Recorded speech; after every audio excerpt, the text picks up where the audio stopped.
Mais um fim de semana passou, mais um box office chegou, exatamente. Sicas, a gente teve a estreia de The Marvel semana passada, né, que foi a estreia com os valores mais baixos da história do universo cinematográfico da Marvel. E dessa vez, nós temos a segunda pior semana da história do universo cinematográfico da Marvel em faturamento e em queda. Queda de quase 80% se comparado com a semana anterior, minha Nossa Senhora, né? Juras, esses números são muito pesados. Kevin Feige não deve estar dormindo direito. É muito bom que a Marvel Studios tenha um ano sabático, 2020, né? Semi-sabático. Semi-sabático, né? Mas tem um ano 2024 para dar uma reagrupada.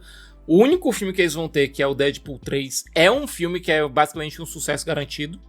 Não vamos... não vamos nos precipitar aqui, fazer apostas e tudo. Mas, de fato, é uma aposta muito fácil que Deadpool 3 vai ser um filme de sucesso, considerando... Mas Sicas, a gente tem uma certeza que era o Deadpool antes da pandemia, né? Que eram 2 filmes de sucesso que deram certo midiaticamente.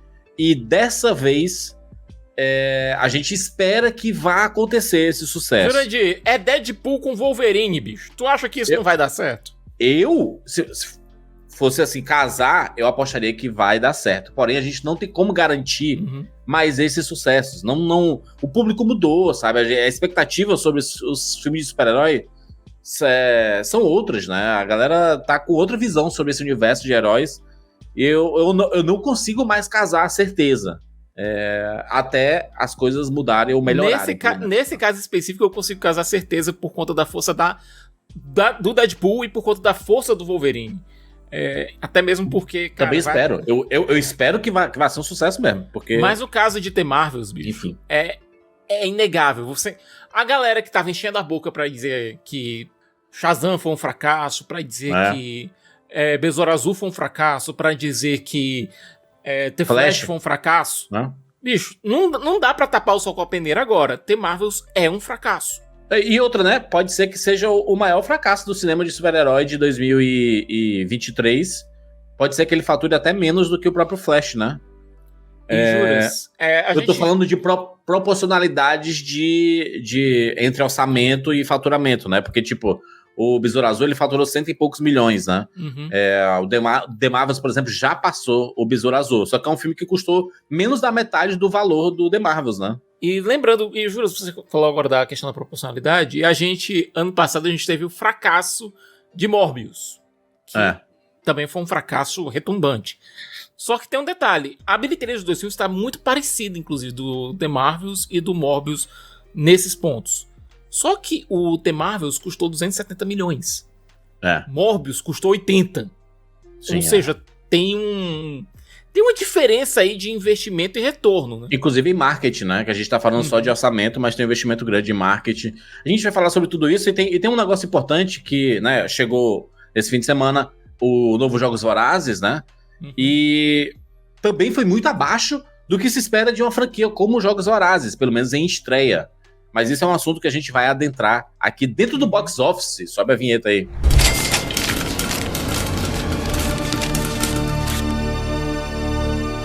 Primeiro lugar, Jogos Vorazes, com 44 milhões no seu fim de semana nos Estados Unidos. Os valores mundiais ali não estão já listados aqui, mas a gente já sabe, ele se aproxima dos 100 milhões de dólares, juntando o mundo inteiro, tá? Tanto os Estados Unidos quanto o resto do mundo, juntando os dois. Tá 100 milhões no seu primeiro fim de semana. Lembrando que é um filme que custou na faixa também de 100 milhões.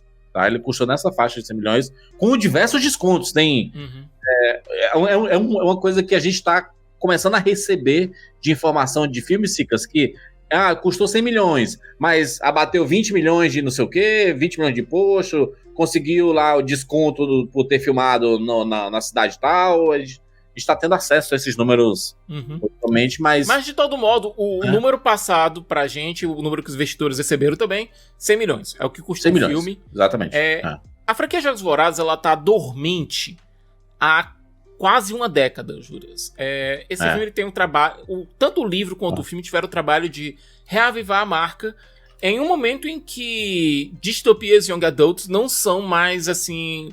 Não vamos dizer que são o tempero do momento. Não é aquela coisa que tá todo... não fazem mais tanto sucesso. O último que saiu foi em 2015, né? Foi o Hunger Games, A Esperança, né? A Esperança parte 2. E naquela época, o último Jogos Vorazes, ele estreou com 102 milhões. Porque ele teve uma campanha de marketing bem forte, dizendo é o final da história, o final da saga. Mas vamos lembrar aqui do primeiro, Cicas? Vamos lembrar aqui do primeiro de 2012?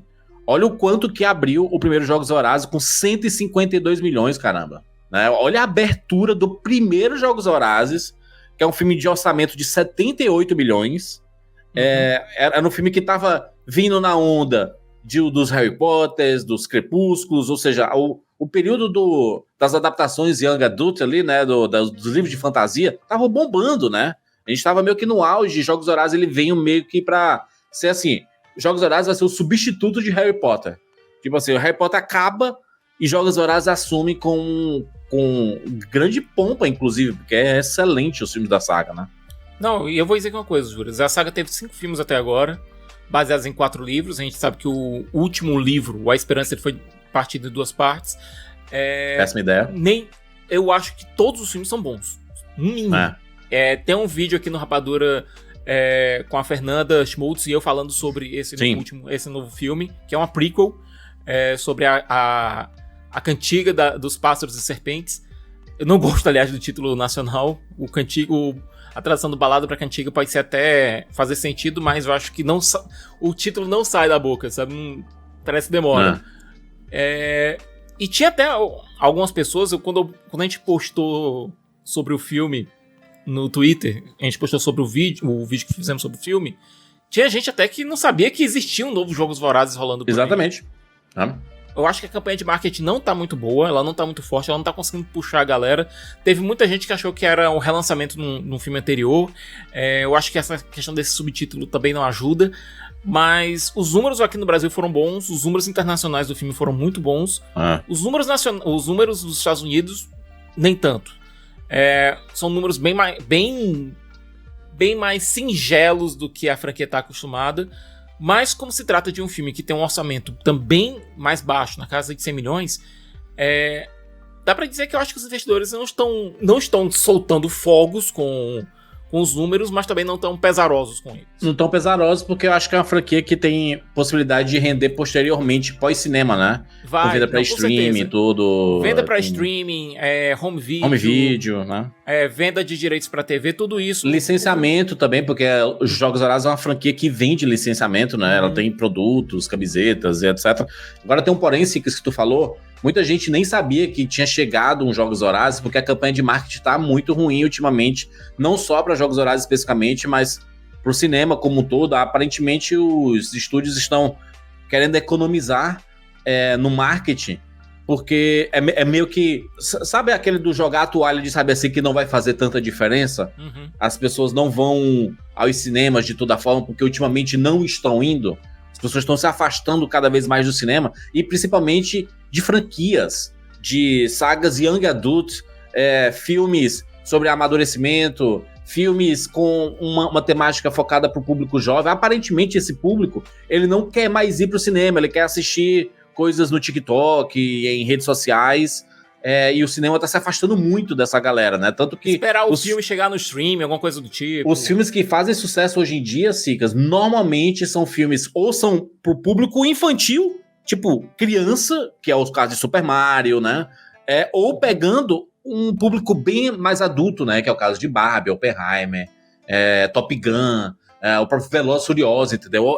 Tá nos extremos. São miolo... filmes que conseguem sair das suas respectivas bolhas. Exatamente, mas o miolo ali, a juventude, sabe, os jovens, a molecada, cara, que era comum de ir pro cinema, a galera tá se afastando cada vez mais, né? E, Juras, eu vou dizer aqui uma coisa, a gente tem toda a questão do streaming, isso aí já era um vídeo completamente diferente, mas no caso, tanto da estreia de The Marvels quanto na estreia de Jogos Vorazes, existia um grande problema que foi a questão da greve. Jogos Vorazes conseguiu uma liberação para que os seus atores pudessem fazer marketing muito em cima do lançamento do filme. E no caso de The Marvels, o filme começou a ganhar algum marketing por parte dos atores no dia seguinte à estreia.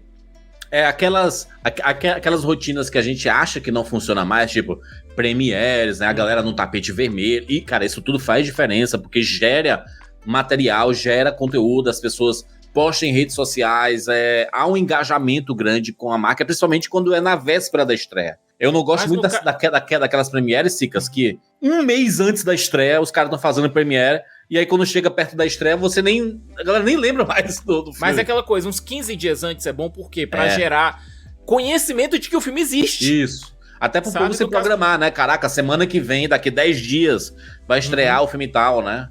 Então... No caso de Jogos Vorazes, a gente teve a premiere uma semana antes. Quando a gente sabe que esses filmes, eles começam uma campanha de marketing geralmente um mês e meio, 2 meses antes. Uma campanha de marketing pesada pra gerar conhecimento pro público geral de que esse filme existe. Agora, caso... Deixa eu pegar aqui um exemplo, Sica. Só pegar um exemplo aqui, tá? Ó. O primeiro Harry Potter, tá? O primeiro Harry Potter lá de 2001. Cara, a gente tá muito longe aqui, né? 22 anos já, né? De diferença. Ele estreou com 90 milhões. Ok, Harry Potter, né? Nome grande. Campanha de marketing maciça. Agora o Fantastic Beasts aqui, cadê? Estreou com 74 milhões. Lembrando que Harry Potter, depois do primeiro ali, ele sempre estreou com mais de 100 milhões. De bilheteria, e aí o retorno da franquia, que é um prequel, exatamente como o Hunger Games aqui, né? Se a gente pode fazer uma comparação, o novo Jogos Vorazes, ele também é um prequel, né? Ele se passa antes, assim como o Animais Fantásticos. Mas né? O espaço de tempo que a gente teve entre o final de Harry Potter e o final de Animais Fantásticos não foi tão grande. A franquia sempre se manteve em alta, sempre teve alguma coisa acontecendo. Jogos Vorazes, a franquia tava literalmente dormente.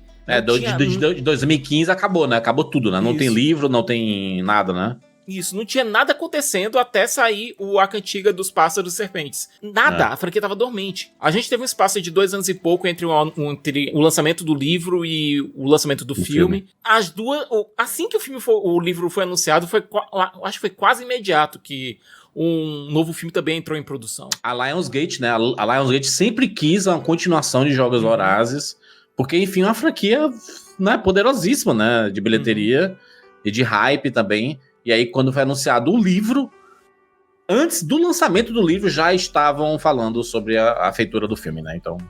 E olha, é um filme que eu gostei muito. Se bobear, esses Jogos Vorazes, A Cantiga dos Pássaros e das Serpentes, é um dos meus filmes favoritos desse ano, por conta da forma que consegue abordar os seus assuntos. Existem alguns problemas de montagem, tudo, por conta da duração extensa do filme. Teve muita gente que disse, não, esse aqui era um filme pra partir em 2 partes, mas não, eu acho que em uma parte ele conseguiu contar muito bem a sua história. No entanto, a bilheteria ficou um pouco aquém, não foi nada desastroso, mas ficou um pouco aquém do que eu acho que o mercado estava esperando. Talvez os investidores, quando começaram a botar dinheiro no filme, achavam que não, a gente vai conseguir uns 70 milhões de bilheteria de abertura e tal, mas... Eu acho que é um filme que vai conseguir se pagar bem. O estúdio vai receber seu dinheiro de volta, vai ter algum lucro em relação ao filme. Já em a questão de The Marvels, cara, a situação já é bem diferente, bem mais complicada. Bem diferente. Vou mostrar aqui a bilheteria, né? A bilheteria de The Marvels. Uma bilheteria, né? Cara, 2ª semana apenas, Cicas. O filme caiu pra 3º lugar, porque estreou o novo Trolls. Trolls 3, animação. Né? Faturou 30 milhões aqui nos Estados Unidos, 76 no mundo. 108 milhões aí, filme da Universal. Caramba, né? Meu Deus do céu. A Universal e DreamWorks aí. Animação, cara, The Marvels é uma queda absurda, sintomática, eu diria. Sintomática, porque já falamos aqui, semana passada inteira a gente comentou sobre isso, que por mais que exista muita gente que persiga o filme, as atrizes, e aí tem o hate da internet, ele é pesado em relação a The Marvels. Mas não é só isso, né? Não é só isso. A gente tá vendo o ano inteiro filmes de super-herói fracassando. E não é específico de The Marvels, entendeu? E os que fizeram sucesso foram os que entregaram algo a mais, algo diferente. A gente teve que não é o caso de The Marvels. The Marvels não entrega nada diferente. Não existe nada que a gente fala assim, caramba, né? Nossa, é bem diferente dos outros filmes de super-herói. Não é, assim, é o mesmo formulaico, a mesma forminha. E aí o filme, ele entra num marasmo aqui absurdo de fracasso. E se fala bastante, inclusive, que não vai conseguir nem passar de 200 milhões, Cicas. Você não conseguir nem chegar na proximidade do valor que você custou, obviamente que se faturasse 250 milhões, 220 milhões, pronto, tá pago. Não, ele teria que faturar 3 vezes mais para se pagar, e não vai ser o caso aqui. É um fiasco gigantesco, é um fiasco para as pessoas dentro da Marvel fazerem o que eles fizeram antes da estreia, que é adiar tudo. Vamos aqui ver os problemas que esse filme tem, certo? Não estamos falando do filme a gente tem um Rapadura Cast bem extenso. Tanto é que nós dois não desgostamos do filme, de maneira nenhuma. Exatamente. Mas a questão existe um problema aqui. The Marvels, ele é uma continuação de Capitã Marvel, ele é uma continuação de Miss Marvel, que é uma série de TV, ele lida com assuntos que foram mostrados em outra série de TV, que é WandaVision. Tem outras coisas que vêm de outras séries de TV, como Invasão Secreta e como também Gavião Arqueiro. Ou seja, pra você entender tudo que tem no filme, você teria que assistir 3, 4 séries de TV e ver uns 2, 3 filmes. É muito dever de casa. É muito dever de casa. E mesmo que não tivesse esse dever de casa, eu acho que o que faz com que as pessoas não queiram mais ver, e aí o nome talvez não ajude muito, porque o nome é curioso, né? Porque antes o nome Marvel era grife. Assim, a gente sabe, né? Que você colocar, meu Deus, faz parte do universo Marvel, todo mundo assim, caraca... Todo mundo queria trabalhar, todo mundo queria fazer filme pro universo Marvel, todo mundo queria participar. E aí, não só o filme é da Marvel, como o nome é as Marvels. Sabe? O nome Marvel, ele tá muito em evidência. E aí parece que, nos últimos anos, a gente tá vendo as pessoas desgostando mais das produções da Marvel. O que é sintomático, porque depois do sucesso que foram os filmes... como Ultimato, até o próprio Homem-Aranha Sem Volta Pra Casa, que é um grande sucesso. O Doutor Estranho não foi sucesso. Cara, foi um filme de quase 1 bilhão. Foi sucesso sim, o Doutor Estranho. Bateu ali na travezinha o Doutor Estranho. Na travezinha, foi sucesso. Porém, no meio disso tudo, tem diversos filmes que não levaram as pessoas aos cinemas. E quando a gente fala aqui de bilheteria, o filme não deu tanta bilheteria. Aí o pessoal chega, por que vocês se importam tanto com bilheteria? Bilheteria é o termômetro que a gente sabe se as pessoas foram ou não aos cinemas. Então, se a bilheteria é baixa, as pessoas não foram aos cinemas. Por que não foram? Esse aqui é o objetivo da gente discutir sempre esses assuntos. Tanto é que a gente não tá falando da qualidade do filme. A gente já falou da qualidade do filme no Rapadura Cast, a gente tem outros locais que a gente falou sobre a qualidade do filme. E repito, nem eu, nem o Júlio desgostamos do filme. Não é um filme ruim, cara. Assim como The Flash, por exemplo, tem o pessoal que não gosta, né? Como assim vocês gostaram de The Flash? Cara, o The Flash é um filme bobinho, divertido, que tem uma mensagem ali, sabe? Ele não é ruim, não é uma tragédia pra, tipo, Shazam, eu acho uma tragédia. Eu acho muito ruim. Besouro Azul não é um filme ruim. Quantumania, esse sim é um filme ruim. Quantumania, esse sim. Sabe? Esse sim. Mas, juras, se a gente for ver, o povo foi aos cinemas assistir Pantera Negra 2, certo? Wakanda Forever. Até mesmo Quantumania, o povo compareceu, mas Guardiões da Galáxia teve uma bilheteria muito boa, ainda tá lá nas cabeças das bilheterias do ano, deve continuar por lá, inclusive, mas Guardiões da Galáxia tinha aquela coisa de ser o fechamento de uma trilogia, tanto é que é um filme que tá bem afastado dessa história maior que a Marvel tá contando. Era o James Gunn fechando o que ele tava querendo contar. O Wakanda Forever aqui, Sicas, que tu falou, 859 milhões, é uma bela bilheteria, é quase semelhante ao do Guardiões, né? 845, faturou menos, inclusive, o Guardiões do que o Pantera, né? Só que a expectativa em cima do Pantera Negra era muito maior, porque é um filme de mais de bilhão, né? O primeiro filme. E o Guardiões sempre faturou essa média aqui, né? 800 e poucos bilhões e um pouquinho menos. Mas são filmes que conseguiram bilheteria bastante expressiva. Agora, o que aconteceu no caso de The Marvels? A gente tem um filme que é um filme ok de assistir, não é nada não é nada estrondoso, é um filme ok de se assistir. É um filme que tá sofrendo com o desgaste da própria marca Marvel. A gente veio de uma série muito ruim, que foi Invasão Secreta. Sim. E sim, Invasão Secreta é uma série ruim. Ponto. E você faz uma propaganda dizendo que aquela série leva pra esse filme, já deixa uma certa marca no longa. A gente tem uma campanha negativa em cima do filme que não foi devidamente contra-atacada por conta da greve. A gente tinha uma imagem online do filme muito negativa. A imagem online do filme estava muito negativa. E não tinha nada que o estúdio conseguisse fazer, nenhum material que o estúdio conseguisse lançar que rebatesse essa imagem negativa. Nada. E Quantumania ainda tinha uma coisa pra segurar ele, que era o fato de que tava sendo alardeado que, olha, esse filme vai trazer o grande vilão dessa nova fase da Marvel. Então o pessoal foi assistir querendo ver a construção da história. Sim. Então o filme tinha algo, um reforço positivo no marketing. Enquanto isso, Marvel teve uma marca muito negativa online, que sujou o filme pra muita gente. Teve a questão de uma série horrível que levou pra ele. E as atrizes não podiam fazer nenhum tipo de propaganda do filme. Nada. Nenhum tipo de seria excelente ver a dinâmica das três fazendo publicidade pro filme, né? E a gente não conseguiu ver, né? Agora eu consigo dar um contra-argumento pra esse mesmo argumento, sabia, Júlio? É o fato de que assim que a greve acabou, no dia seguinte à estreia do filme, Kevin Feige e o pessoal da Disney já mandaram as atrizes pra começar a fazer propaganda. A gente já viu a Teyonah Parris, a gente já viu a Iman Vellani, todas correndo pra talk shows pra promover o filme. A Brie Larson também, né? Foi correndo. A Brie Larson ainda tava com um DV duplo que ela tinha que promover a série da Apple TV Plus que ela tava lançando também, quase que ao mesmo tempo. E não adiantou. Essa segunda semana foi uma tragédia. Uma tragédia absurda e uma semana em que a gente teve uma bilheteria interessante, né? Com os Jogos Vorazes aqui em primeiro, o Trolls em segundo com 30 milhões, aí o The Marvels em terceiro, o Thanksgiving aqui em quarto lugar, né? O filme novo. Filme de terror do Eli Roth. De terror, exatamente. Mas é um filme de baixíssimo orçamento, né? Então, agora o Five Nights at Freddy continua faturando aqui. 271 milhões, né? A franquia tá segurando, tá tendo pernas longas. Lembrando que o Five Nights at Freddy's é uma franquia que tem um nicho, aliás, que tem um público muito cativo. E é um primeiro filme, você consegue entrar de boa, assistir. Novamente, a gente não tá julgando a qualidade do filme aqui, que é bem duvidosa. Quem assistiu já conferiu que o filme não... O filme é horroroso. Sem meias palavras, mas sendo bem objetivo, né? É um filme bem horroroso. Mas é um experimento interessante porque ao mesmo tempo que o Five Nights at Freddy's ele foi lançado no cinema, ele também foi lançado no Peacock, que é um serviço de streaming disponível nos Estados Unidos. E mesmo assim conseguiu uma bilheteria boa porque eu acho que é um filme que, sabe, é um filme ruim que é bom de ver de galera.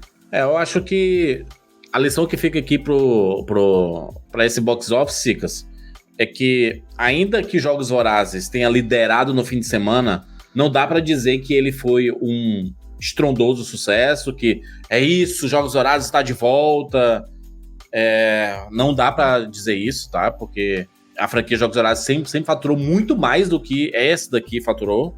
O que escancara um outro problema de Hollywood, que são essas obras, já falei isso, essas obras de fantasia, young adult, tudo mais, perderam um espaço totalmente pros streamings. Os streamings abocanharam esse gênero, né, pra a molecada, pros jovens. Aconteceu a mesma coisa, né? Também com as comédias mais... essas comédias mais adultas. Comédias românticas e tudo, comédias de... O próprio filme da Jennifer Lawrence... Conteúdo sexual, né? A comédia com conteúdo sexual. Aquela comédia mais apimentada. O próprio filme da Jennifer Lawrence, O Que Horas Eu Te Pego, ele fez um númerozinho de razoável pra ok nos cinemas, mas tá fazendo um belo sucesso nos streamings. Exatamente. Então, realmente... A gente tá vendo uma mudança de comportamento. Reeducar o público a voltar ao cinema pra conferir esses filmes. Não vai ser algo que vai acontecer daqui pra lá, juras.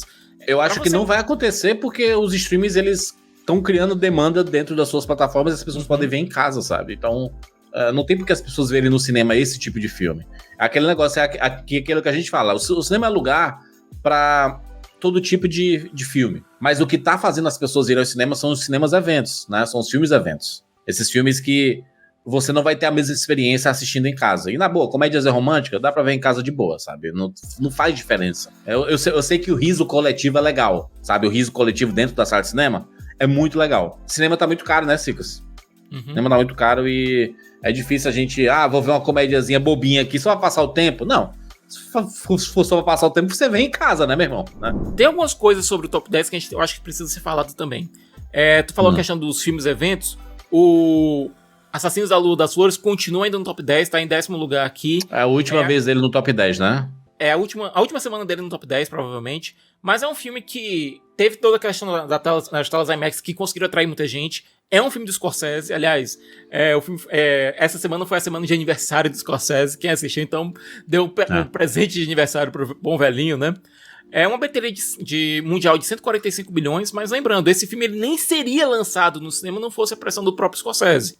A ideia era lançar diretamente para Apple TV Plus. Ele teve uma boa bilheteria nos cinemas, apesar de ser um filme de censura alta e um filme de quase 3 horas e meia de duração. É um filme, Sicas, que ele tem um objetivo bem claro aqui, né? Na Apple TV Plus, a produção do Assassino da Lua das Flores é da Apple TV Plus. A Apple TV Plus contratou a Paramount para fazer a distribuição dele no cinema, né? Para vender o filme no cinema, para colocar nos cinemas. Mas para a Apple, ela não tá preocupada muito em vou pagar o filme com a bilheteria de cinema. É um filme para catálogo da Apple TV Plus, é um filme para atrair assinante, né? Porque atrai assinante mais que vocês, né? Também não só assinante, Juras, mas também atrai, sabe quem? Outros cineastas para trabalharem junto da Apple. Exatamente. Além de que é uma abertura para premiações, afinal é um filme que vai estar em premiações, né? Durante o fim do ano e o começo do próximo ano. E concorrendo Exatamente. nas cabeças. Então, para a Apple, você pode dizer que dá para dizer que foi um filme caro, mais de 200 milhões, mas que ele compensa em outros fatores, né? Que não dá para mensurar muito porque a gente não tem acesso a esses números, né? Pois é. Voltando aí pro top 10, tem um outro detalhe, que é um filme que também tá nessa parte de baixo do top 10, que é o show da Taylor Swift, que continua atraindo público, tem uma bilheteria já de quase 245 milhões no mundo todo, é uma bilheteria expressiva e é um evento. É o maior filme-concerto da história do cinema, a maior bilheteria, também é uma produção longa, com quase 3 horas de duração, que ocupa salas por bem mais tempo. Normalmente ocupa salas no fim de semana, né? Ele não ocupa durante a semana, né? E juras, o pessoal do cinema tava implorando para que esse filme continuasse em cartaz por mais um tempinho. Tava implorando. Porque tá atraindo o público. Tá atraindo aquela galera que não conseguiu comprar ingresso pra Taylor Swift e tinha aqui como assistir a The Eras Tour, certo? Então deu bom, né? Deu bom demais aqui, né? Deu muito bom, Juras. O filme vai entrar no top 10 de mais bilheterias do ano fácil. Sem falar que em venda de merchandise também é absurdo, né? Porque os cinemas que souberam utilizar bem a marca da Taylor Swift acabaram vendendo os baldes, os brindes, um monte de coisa, né? Um monte de souvenir relacionado à Taylor Swift, né? E o custo desse filme foi muito baixo. E ainda tem outro detalhe. Esse filme tá sendo distribuído passando pelos estúdios e é distribuído pela própria equipe da Taylor. É algo sem precedentes isso. Sim, é uma relação equipe da Taylor Swift com os cinemas especificamente, né? Ele fechou com a AMC e a AMC basicamente tá... você quer colocar também? Então converse comigo aqui, sabe? Então, eles estão sendo bem espertos aí, né? Juras, por falar em... Vamos dizer... Eu não gosto da palavra fracasso, certo? Eu não gosto dessa palavra fracasso. Mas em filmes que não conseguiram uma bilheteria interessante, a gente tem o novo filme do Taika Waititi, né? O Next Goal Win, que estreou na 7ª colocação. E olha, com 2.240 salas exibindo o filme. É um fracasso absurdo, né? Isso daqui é um fiasco de 1000 megatons, como se fala, porque é o Taika Waititi, né? O diretor do Thor Ragnarok, diretor do Thor Amor e Trovão, diretor de Jojo Rabbit, vencedor do Oscar, né? Se esperava que pelo menos ele conseguisse alguma coisa e esse filme não rendeu, né? Não rendeu nada. O público não tá indo assistir. E o pior, as críticas não são boas. O Taika Waititi, ele veio de um filme que foi no mínimo divisivo, que foi o Thor Amor e Trovão. Veio agora pra uma história, um filme baseado em história real.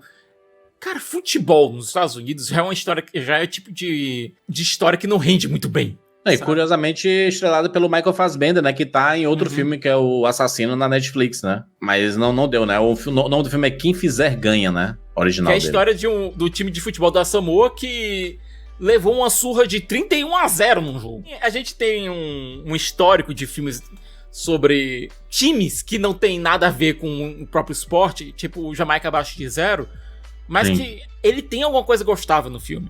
Novamente, a gente não assistiu ainda o longa, vou assistir, sou curioso em relação ao cinema do Taika Waititi, tô bem curioso pra assistir o filme, mas vamos dizer que os números de bilheteria estão compatíveis também com as críticas que o filme tem recebido. Estreou também o Saltburn, né? Que é o filme do Jake Boylord e o Barry Keoghan. O Barry Keoghan. Que inclusive tá saindo uma entrevista deles dois, meio que quase se beijando, porque esse daqui é um vibe, aquele filme do Timothée Chalamet, né?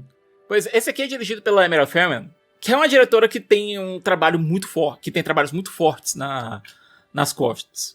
Ele estreou em apenas 7 salas, Juras. 1, 2, 3, 4, 5, 6, 7 salas nos Estados Unidos. Basicamente, estreou pra começar a aparecer nas possibilidades de votações de premiação, né? É um lançamento extremamente limitado, certo? Bem limitadinho mesmo, mas que nessas 7 salas ele apurou $315 mil. É uma média muito boa. Um estudante da Universidade de Oxford se vê atraído para o mundo de um colega de classe charmoso e aristocrático, que o convida para passar o verão inesquecível na extensa propriedade de sua excêntrica família. Lembra um pouquinho o quê? Me Chama Pelo Seu Nome? Lembra um pouquinho. Porque tem essa vibe mesmo, né? Uhum. Tem bem essa vibe mesmo. Lembra um pouquinho, mas a questão aqui é... Já que a gente tá inclusive de relacionamento entre eles dois, né? Isso. Já que a gente tá lidando com bilheteria, essa média de estreia aqui é muito boa. Não tô dizendo que o filme vai ser um grande sucesso. Não, ele vai ser um sucesso pro orçamento pequeno que ele tem. Mas é um filme que ele tá atraindo, sim, um público. Exatamente. Sicas, passamos aí pelas bilheterias, todas as bilheterias aí do fim de semana. Vamos ficar de olho, né? Porque será que a queda de The Marvels vai continuar acentuada dessa forma? Será que ela vai continuar? Existia, eu acho que, alguma esperança na cabeça do Kevin Feige do filme ter um efeito meio Elementos. Sim. Ele começar fraco, mas... Com o passar do tempo, ele ia permanecendo e eu acho que quanto mais o filme ficar, mais vexatório vai ser, assim, sabe? Porque... E ainda tem outro detalhe. Depois de 2-3 semanas... Ele já perdeu boa parte das salas premium, das salas IMAX, agora para Jogos Vorazes. Vai perder mais ainda com a estreia de Napoleão. Ou seja, ele não vai ter como segurar um número sequer expressivo de salas premium. Eu não vejo esse filme conseguindo ter um efeito Elementos. Elementos, ele... Na boca a boca, no pouquinho ele ia conseguindo, até por conta da falta de outras estresses para aquele público infantil. Eu não vejo isso acontecer com The Marvels, de maneira nenhuma. É que Elementos também, se quiser, é um filme verdadeiramente bom, né? É um filme que deixa mensagem, é um filme que tem uma coisa legal, existe algo ali de qualidade mesmo, por mais que o The Marvels tenha... Eu gosto de Elementos, mas não amo. Eu gosto de Elementos. Eu também tô nessa vibe aí, mas eu acho um filme legal. Eu assisti, eu falei assim, legal. Caraca, legal, emocionante e tudo. E outra coisa, atrai famílias, certo? Isso. Eu acho que vai acontecer com... O que aconteceu com Elementos vai ser mais ou menos o que vai acontecer com esse Trolls. Ele vai ganhando na falta de outros materiais pra aquele público. Pra público infantil, né? Mas vamos acompanhar. A gente vai acompanhando durante a semana aí as bilheterias. Lembrando que estamos chegando perto do final do ano. Tem algumas apostas aí pro próximo mês nas bilheterias. E a gente vai ficar ligado aí, porque o ano está acabando. E não foi um ano muito bom, né? Não foi um ano muito bom pro cinema. Por mais que a gente tenha tido os seus extremos, com sucesso de Barbie, Oppenheimer, de Super Mario, né? Grandes sucessos. Outros filmes que a maioria dos blockbusters não deram bom no cinema, sabe? Não deram bom. Eu vou dizer uma coisa, Juras. Acompanhem... Eu peço para os nossos espectadores acompanharem aqui o quadro, porque dezembro vai ser um mês muito atípico. A gente vai ter uma coisa que é raríssima de acontecer, que é um estúdio brigando contra ele mesmo. A Warner vai lançar Aquaman e Wonka quase um em cima do outro. Numa estratégia que é quase insanidade. É insana. Eles vão meio que botar os filmes para brigar, né? Essa é a verdade, né? A gente tem no começo de dezembro ali o Wonka, né? Dia 7 de dezembro, no caso dia 5 de dezembro. E aí no dia 13 de dezembro a gente tem o Aquaman 2, né? Então... Eu nunca vi um estúdio brigar com ele mesmo. Vai ser difícil. As próximas semanas aqui no quadro do Box Office vão ser interessantes de se acompanhar. Exatamente, Sicas. Exatamente. Pra quando é que ficou o Wish, hein, Sicas? A gente vai ter o Wish daqui a pouco, né?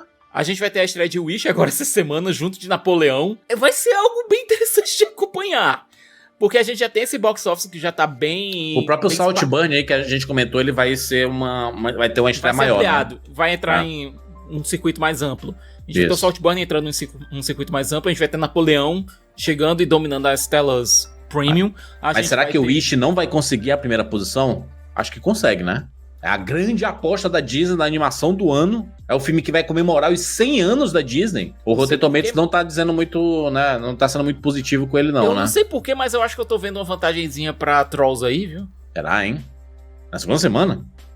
Eu não tô dizendo que vai ultrapassar o Wish na segunda semana, mas eu tô dizendo que vai reter algum público, viu? Entendi. Cara, tem muita coisa pra gente acompanhar aqui. Fica ligado aí, se inscreve no nosso canal e clica no sininho pra ser notificado cada vez de novo.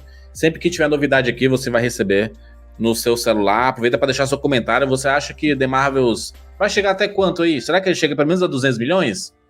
Será que ele chega a 220 milhões ali no mundo inteiro? Em quanto tempo ele chega no Disney Plus? Será que a gente vai virar o ano? Virou o ano, a gente vai estar assistindo The Marvels no Disney Plus? Vamos aguardar por novidades. É isso, nos encontramos na próxima. Tchau.